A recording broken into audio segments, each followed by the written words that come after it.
नमस्कार विद्यार्थी मित्रों, मैं पवन सर। कक्षा 12 अर्थशास्त्र विषय पाठ 4 विद्यार्थी मित्रों, बैंकिंग और मौद्रिक नीति।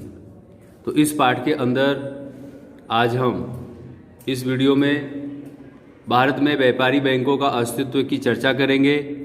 आप इस वीडियो को देख पा रहे हैं कि भारत में व्यापारिक बैंकों का अस्तित्व किस तरह से हुआ। भारत में व्यापारी बैंकें सार्वजनिक एवं निजी मालिकी वाली दिखाई देती हैं।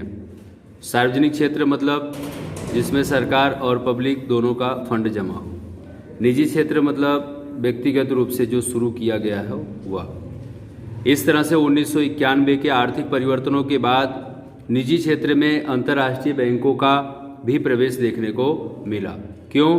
क्योंकि जो अंतर्राष्ट्रीय बैंकें हैं, इनको ऐसा लगा कि अगर हम निजी क्षेत्र के लोगों से मिलते हैं, जिस तरह से इन्होंने अपने बैंकों का विकास ग्रोथ किया है, या हमारी बैंक का भी कर सकते हैं और हमें भी मुनाफा लाभ दिला सकते हैं। इसलिए भारत में असंगठित मुद्रा बाजार में बैंक जैसा कार्य करती हुई पीढ़ियां भी दिखाई देती हैं एवं साथ साथ में सहकारी बैंक भी अस्तित्व में आई हैं। असंगठित मतलब जो प्राइवेट सेक्टर के लोग होते हैं, फाइनेंस का काम करते हैं, ब्याज पर पैसे देते हैं।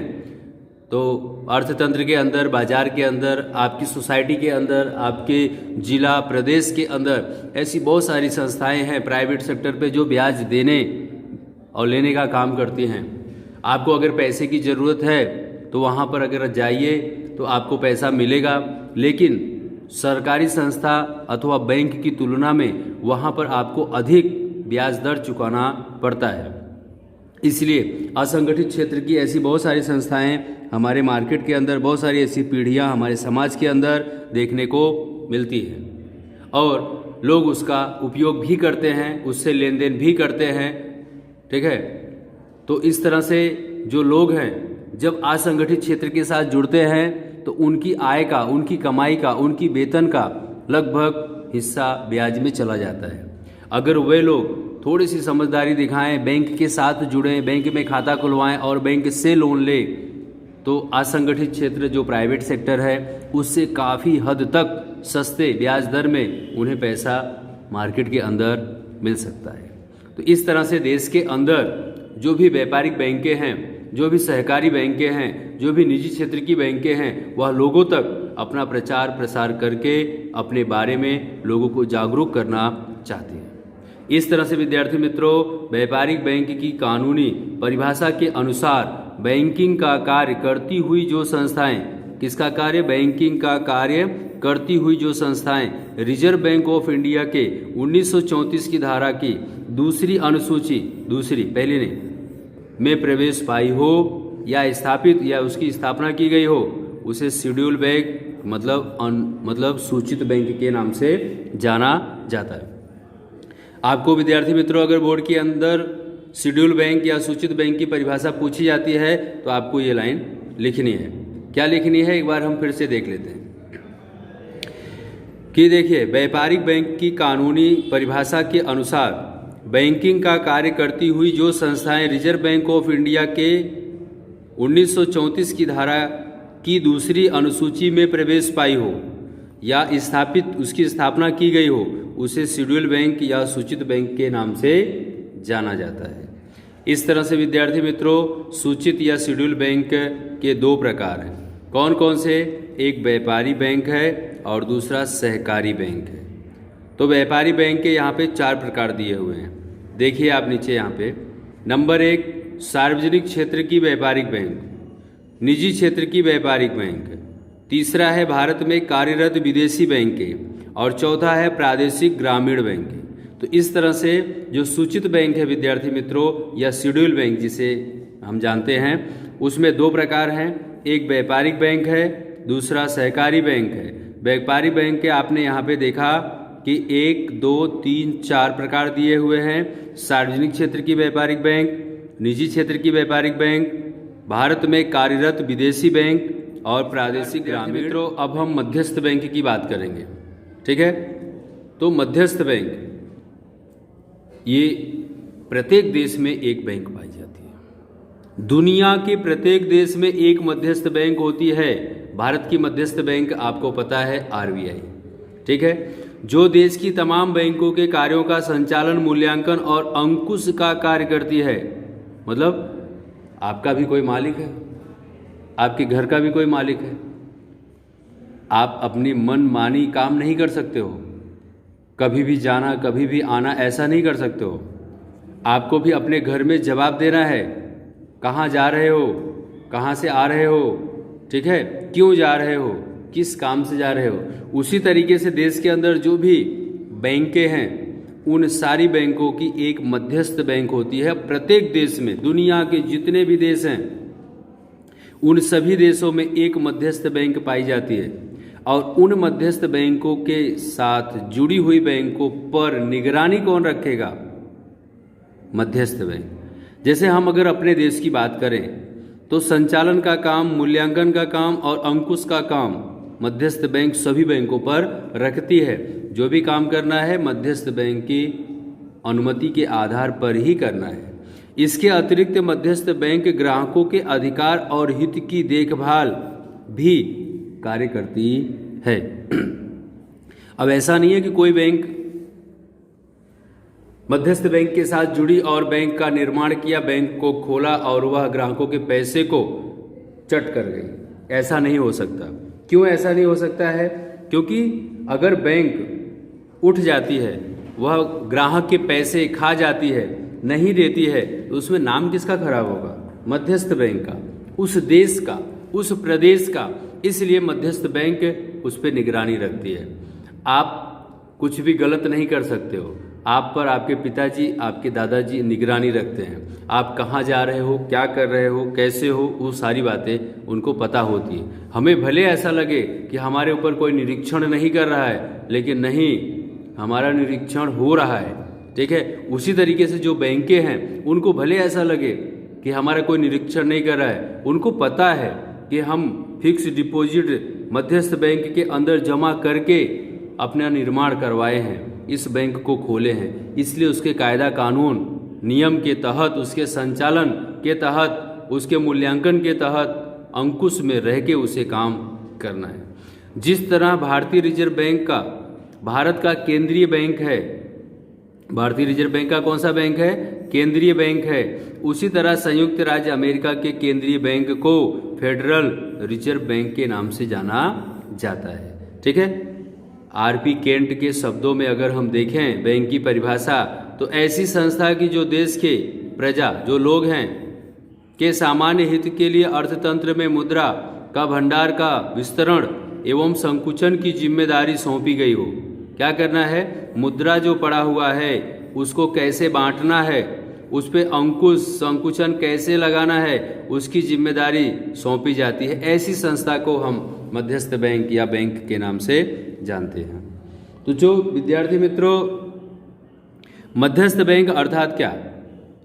देश की सर्वोच्च बैंक को मध्यस्थ बैंक कहते हैं। मध्यस्थ बैंक का मुख्य कार्य है बाजार, मुद्रा बाजार और बैंकिंग क्षेत्र की मदद करना।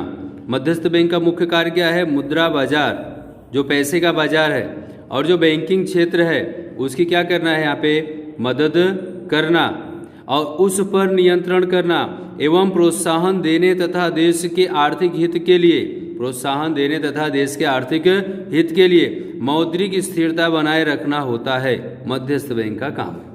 फिर से एक बार देखो, देश की सर्वोच्च बैंक को मध्यस्थ बैंक कहते हैं। उसका मुख्य कार्य है मुद्रा बाजार और बैंकिंग क्षेत्र की मदद करना।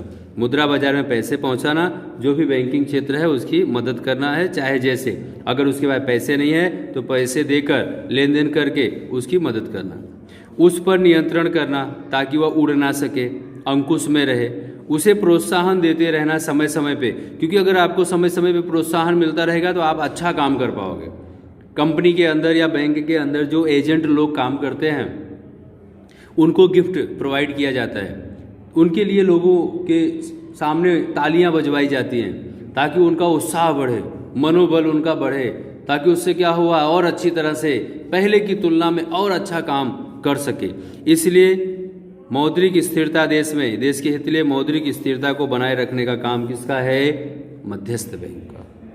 मौद्रिक व्यवहारों का नियंत्रण तथा मुद्रा के मूल्य की देखरेख की जिम्मेदारी मध्यस्थ बैंक की होती है। जो मौद्रिक रूप से मुद्रा में, पैसे में, रकम में, नगद में व्यवहार हो रहा है, उस पर नियंत्रण पाना तथा उसकी मूल्य की देखरेख करने की जिम्मेदारी किसकी होती है?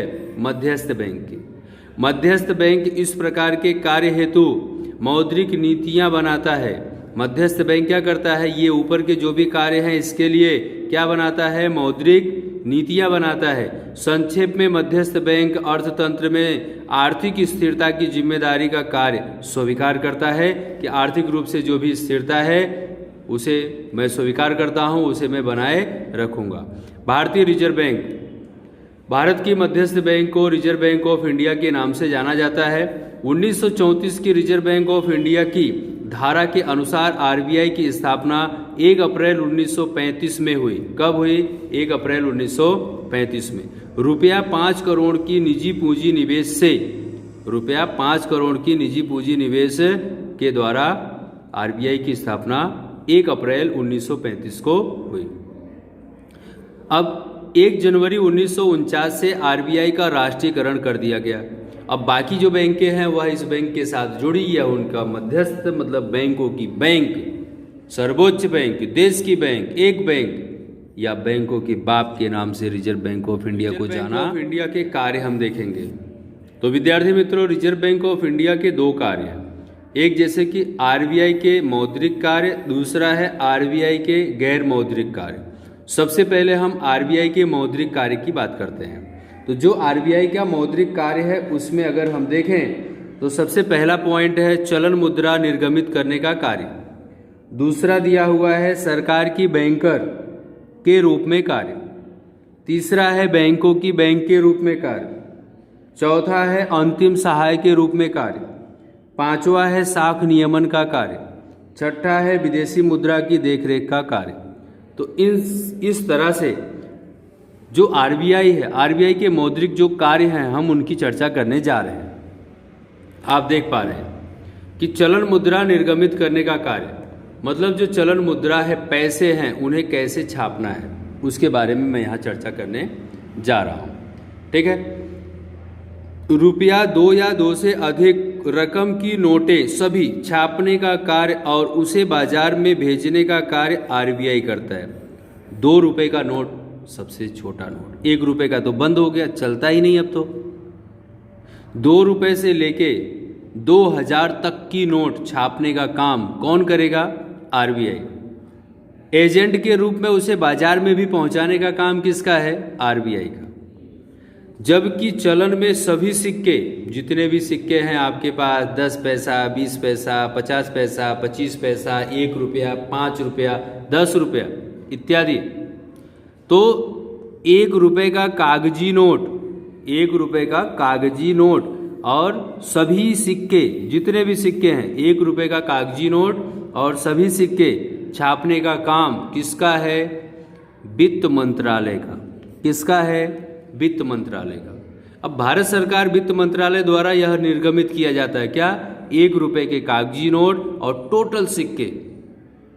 जबकि आरबीआई क्या करती है? 2 रुपये से लेकर 1000 रुपये तक, 2000 रुपये तक की जो भी कागजी नोट होती है उसे छापने का काम करता है। अब जो वित्त मंत्रालय है यह 1 रुपये का कागजी नोट और सभी सिक्के जो है वह छापता तो है, लेकिन उसे बाजार में पहुंचाने का काम उसका नहीं है। बाजार में पहुंचाने का काम किसका है? एजेंट के रूप में आरबीआई का। आरबीआई उसे अपने तहत, अपने अंडर में लेकर बाजार में पहुंचाने का काम करती है। इस तरह से विद्यार्थी मित्रों, अब हम दूसरा पॉइंट देखेंगे, सरकार की बैंक के रूप में कार्य। आरबीआई केंद्र सरकार तथा राज्य सरकार की बैंक है, दोनों की है, केंद्र सरकार तथा राज्य सरकार की बैंक है। सरकार के एजेंट, मुद्रा के एजेंट तथा मौद्रिक सलाहकार के रूप में कार्य करते हैं। सरकार, देखो, मौद्रिक एजेंट होते हैं। आप किसी भी कंपनी में जाइए, किसी भी संस्था में जाइए, सभी जगह एजेंट लोग काम करते हैं। ठीक है। तो उसी तरीके से बैंक के अंदर भी एजेंट होते हैं, लेकिन यहाँ पर क्या है? सरकार के एजेंट, मुद्रा के एजेंट तथा मौद्रिक सलाहकार के रूप में ये काम होता है। अब वो कैसे? सरकार के एजेंट के रूप में कार्य, सरकार के एजेंट के रूप में कार्य, सरकार को बॉन्ड देना, संचालन करना, सरकार का खाता खोलना, चलनी सिक्का, 1 रुपए की नोट, सरकार को लोन इत्यादि का संचालन करता है। कौन? ये सरकार का एजेंट। सरकार को बॉन्ड बनाना है तो एजेंट के पास जाने का, सरकार का खाता खोलना है तो एजेंट के पास जाने का, चलनी सिक्का जो भी सिक्के हैं वह सब सरकार एजेंट के द्वारा, 1 रुपए की नोट एजेंट के द्वारा, सरकार को लोन लेना है तो एजेंट के द्वारा। ये सब पर संचालन कौन करेगा? एजेंट। किसका है? विद्यार्थी मित्रों, हम तीसरे पॉइंट की चर्चा करने जा रहे हैं, बैंकों की बैंक और अंतिम सहाय के रूप में कार्य। सभी बैंकों की बैंक कौन? Reserve bank. अगर सभी बैंक घाटे में चल रही हो, नुकसान में चल रही हो, किसी तकलीफ में चल रही हो तो उसकी मदद कौन करेगा? Reserve bank of India. इसीलिए उसे अंतिम सहाय के रूप में भी कहा गया है। रिजर्व बैंक के अंदर सभी बैंकें इंक्लूड हैं। रिजर्व बैंक के नियम, संचालन, देखरेख के अनुसार ही सभी बैंकें, उसके बनाए कानून के आधार पर ही सभी बैंकें कार्य करती हैं, इसलिए बैंकों की बैंक कहा गया है। ठीक है। तो आरबीआई भारत की बारे में हम बात कर रहे हैं। Reserve bank of India Bharat की नियमनकार, क्या नियमनकार करता है? वह नगद रचित कोष का संचालन करता है। कहीं पर नियमन किया, नई बैंक की स्थापना की गई, अब उस बैंक के अंदर जो पैसे जाएंगे वो कौन देगा? Reserve bank. अब ऋण संबंधित जो नीति या दिशा तय करना है वो कौन नक्की करेगा? Reserve bank. आपने बैंक खोल दिया, ऐसा नहीं अपनी मनमानी से आप लोन दे रहे हो, नहीं दे रहे हो, आपके पास पैसे हैं कि नहीं है, नहीं, बैंक को चलाना भी है ना। तो अगर नियमन हो गया है, बैंक खोल दी गई है, उसके अंदर नगद रचित कोष भी चाहिए तो रिजर्व बैंक देगी। ऋण संबंधी जो भी नीतियाँ, जो दिशा बताया जाएगा, रिजर्व बैंक का होगा, आरबीआई का होगा। ब्याज की दर नक्की करेगा कौन? आरबीआई। आर्थिक संकट के समय सहायक बनेगा कौन? आरबीआई। जब आपके सारे काम आरबीआई कर रही है तो उसके नियम का, उसके कानून का पालन तो आपको करना ही पड़ेगा। दूसरा पॉइंट है साख नियमन का कार्य।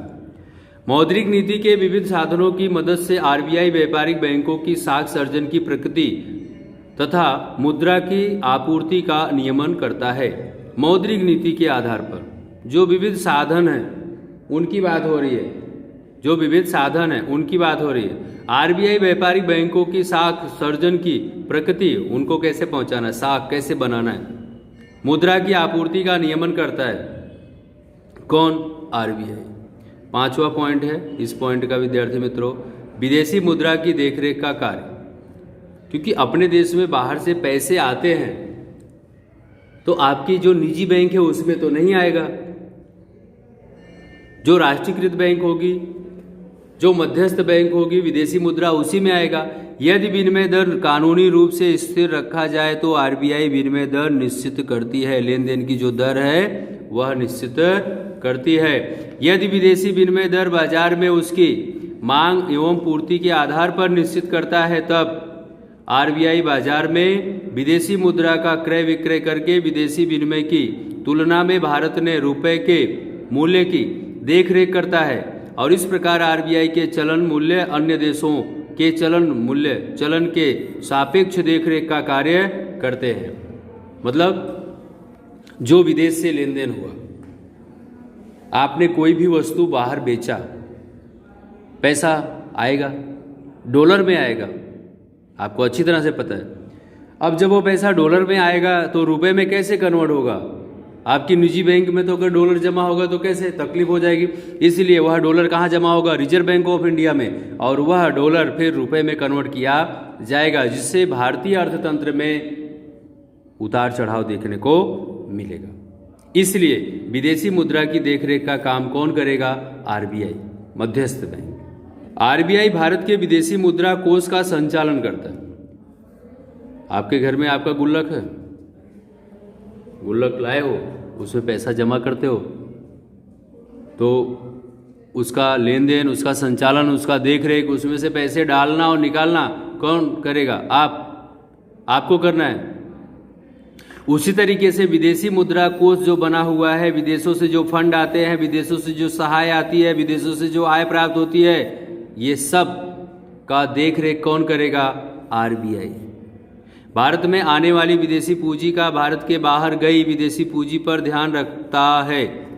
अब अगर आपके देश में कोई आपत्ति आ गई है और विदेशी लोग या विदेश का जो भी देश है उसने अगर आपको मदद किया, करोड़ों रुपए आपको सहाय के रूप में दिया, तो रिजर्व बैंक में वह पैसा जमा होता है।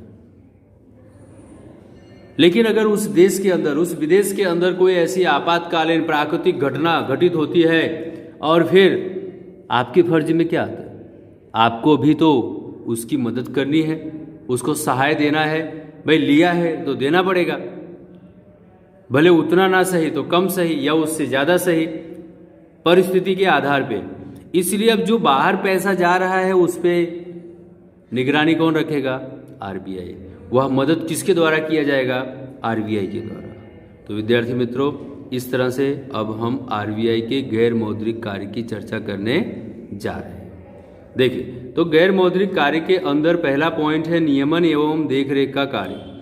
आरबीआई भारत में समस्त पूंजी बाजार और मुद्रा बाजार के कार्य की देखरेख एवं नियमन करता है। समस्त जो पूंजी बाजार है, पैसा बाजार है, उसका कार्य करता है। आरबीआई व्यापारी बैंक की शाखाओं का विस्तरण करता है। मतलब एक शाखा खोल के चुपचाप नहीं बैठना है, अलग अलग प्रदेशों में उसकी शाखा खोलनी है। अब जैसे एसबीआई है, बैंक ऑफ बड़ौदा है, एक्सिस बैंक है, आईडीएफसी है, आईसीआईसीआई बैंक है, एचडीएफसी है, जो भी बैंकें हैं, अगर आरबीआई ने मान लो बैंक ऑफ बड़ौदा को खोला तो आपके प्रदेश में एक शाखा खोली तो देखना आपके मामा के यहाँ भी होगा, आपके मौसा के यहाँ भी होगा। तो इस तरह से अलग अलग प्रदेशों में उसकी शाखा, अलग अलग बाजार में उसकी शाखा बढ़ाने का काम, जितना बढ़ेगा उतना ग्राहक बढ़ेंगे, ग्राहक बढ़ेंगे तो पैसे का लेन देन बढ़ेगा, बैंक के अंदर पैसा जमा होगा, लोन जाएगी तो अर्थतंत्र ऊपर आएगा और देश का क्या होगा? विकास देखने को मिलेगा। तो इन सब पे निगरानी कौन रखेगा? उसका विस्तार कौन करेगा? उसे फैलाव कौन देगा? आरबीआई। कार्य करने की पद्धति कौन बताएगा? आरबीआई। कि किस तरह से काम करना है, कैसे काम करना है। इसलिए आपने जो भी बैंक देखो, एसबीआई अगर देखा है तो एसबीआई का अगर एक छोटा सा सिक्का सिंबल आपके पास है तो वैसे ही पूरी डिजाइन, पूरा कलर सेम टू सेम आपको दूसरे राज्य, दूसरे प्रदेश में भी देखने को मिलेगा, दूसरे बाजार में भी देखने को मिलेगा। बैंक ऑफ बड़ौदा का भी अगर जो भी आप सिंबल देखते हो, जो भी आप कलर देखते हो, आपने अपने बाजार में, अपने पास पड़ोस में देखा है, आप दूर जाके देखोगे तो भी आपको वैसे ही देखने को मिलता है, उसके अंदर कोई परिवर्तन दिखाई देता नहीं है। तो ये सब एक आदमी काम करता है, एक संस्था काम करती है, इसके लिए संभव है। और सबको अपनी अपनी जिम्मेदारी दे दी जाए कि भाई तुम अपने हिसाब से कलर कलर लो, तो आपके मार्केट में जो बैंक है वो लाल कलर की होगी, मामा के यहाँ जो कलर है वो पीले रंग की होगी, मौसा के यहाँ जो कलर होगा वो नीले रंग की होगी। बैंक एक ही है, कलर अलग है, सिंबल अलग है, डिजाइन अलग है। तो ये क्या हुआ? हमने सबको अलग अलग काम बांटा, इसके लिए अलग हुआ। रिजर्व बैंक वही नहीं करती है, वह खुद अपने अधीन, अपने निरीक्षण में, अपने संचालन में, अपने हस्तक कार्य को लेकर एक जैसा काम, एक जैसा व्यवहार, एक जैसा नियम, एक जैसा कानून सबके लिए बनाती है। बैंकों के अतिरिक्त मौद्रिक संस्थाएं जो भी और प्राइवेट सेक्टर की हो, छोटे बाजार हो तो वहाँ खोलना, सरकारी बैंकों के कार्य, सहकारी जो भी बैंक है उनका कार्य इत्यादि पर ध्यान रखना किसका काम है? Reserve bank of India. प्रोत्साहन के कार्य। अपने देश में आज भी अनेक लोगों ने बैंक में खाता नहीं खुलवाया है। अब खाता नहीं खुलवाया तो लोगों को बैंक के बारे में जानकारी कैसे मिलेगी? लोग बैंक से संबंधित बातें कैसे जानेंगे? तो जो बैंकें होती हैं, अगर आपके बाजार में कोई एक नई बैंक आती है, भले पुरानी 2-3 हैं, कोई बात नहीं, लेकिन जब एक नई बैंक आती है तब भी बहुत सारे लोग उसमें खाता खुलवाने नहीं जाते। तो वह एडवर्टाइज करता है, प्रलोभन देता है, लालच देता है, खाता फ्री में खोल के देता है, लोन प्रोवाइड करता है, लोगों तक बैंक के बारे में एजेंटों के द्वारा जानकारियां पहुंचाता है, लोग उससे परिचित होते हैं। वो सब काम आरबीआई करती है। लोगों को लोन की आवश्यकता के लिए असंगठित मुद्रा बाजार पर आधारित होना पड़ता है। असंगठित मतलब प्राइवेट सेक्टर बाजार में यहाँ पर ब्याज दर अधिक लगेगा। बैंक के अंदर अगर 2% ब्याज दर लग रहा है तो यहाँ पे 10% ब्याज दर लगता है। रुपया 8 बच गया, 8%, इससे आपका बहुत बड़ा काम हो सकता है। ये सारी बातें यहाँ पर इफेक्ट करती हैं, देखने को मिलती हैं। इसलिए आरबीआई लोगों को, ग्राहकों को, जमाकर्ता को, जो प्रजा है उन तक खाता खुलवाने के लिए सिफारिश करती है, प्रचार करती है, प्रलोभन देती है, ताकि लोग बैंक को समझे, बैंक के साथ जुड़ें और अपना कार्यभार बैंक के साथ करें। घर में पैसे को दबाकर, बचाकर ना रखें। घर में चोरी हो जाएगा, लूट जाएगा, आदमी बर्बाद हो जाएगा। इसलिए बैंक में रहेगा तो सुरक्षित रहेगा, सेफ रहेगा। एनी टाइम जब उसे ज़रूरत पड़े तब वह पैसे निकाल सकता है। ये सारी बातें बैंक, आरबीआई अपने टेलीविज़न के माध्यम से, एजेंट के माध्यम से लोगों तक पहुंचाने का काम करती है। व्यवसाय में भुगतान चेक के बदले नकद द्वारा करते हैं, जिससे विनिमय की सही जानकारी नहीं होती। अब देखो क्या है, व्यवसाय में भुगतान चेक के बदले क्या करते हैं, नकद। अगर आपने किसी को चेक दिया है तो उसकी एंट्री आपके खाते में बोलेगी, सरकार को पता चलेगा कि यहाँ से लेन देन हुआ। लेकिन अब आप क्या करते हो, नगद का लेन देन करते हो, तो इसकी जानकारी किसी को होती नहीं, किसी को पता चलता नहीं। आप मकान खरीदने जाते हो, आपने मान लो 50 लाख का मकान खरीदा। इसमें से बिल्डर ये बोलता है कि 30 लाख रुपए जो है आप चेक के द्वारा दीजिए, 20 लाख रुपए जो है वो आप नगद दीजिए। तो जो 30 लाख रुपए आपने चेक से दिया ये तो सरकार को पता चलता है, लेकिन जो 20 लाख रुपए आपने नगद दिया ये किसी को पता चलता नहीं। किसको पता चलता? सिर्फ आपको और बिल्डर को, और किसी को भी पता नहीं चलता है इसके लिए। और मुद्रा का मूल्य एवं राष्ट्रीय आय सही प्रमाण में जानने में परेशानी होती है। अब आपके द्वारा तो 50 लाख रुपए खर्च किया गया, लेकिन दिख कितना रहा है, सिर्फ 30 लाख। 20 लाख तो दिख ही नहीं रहा है। अर्थतंत्र में ये खर्च हो रहा है लेकिन इसकी एंट्री नहीं है। एंट्री कितने की है? सिर्फ इतने की।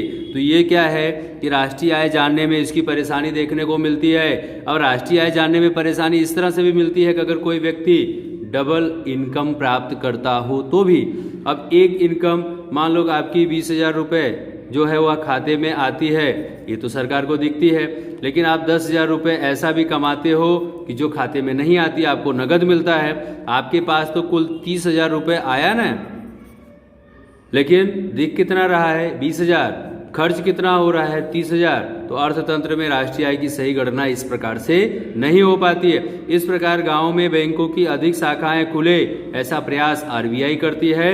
अधिक लोग संगठित मुद्रा बाजार में आए, उसके लिए भी सतत प्रयत्नशील रहता है। कौन? आरबीआई।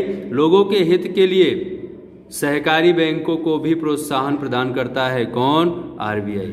ताकि लोग अपनी जिम्मेदारी को समझें, लोग संगठित क्षेत्र के साथ जुड़े, असंगठित को नकार दें, ठीक है, और अपने हित को ध्यान में रखते हुए वो क्या करें?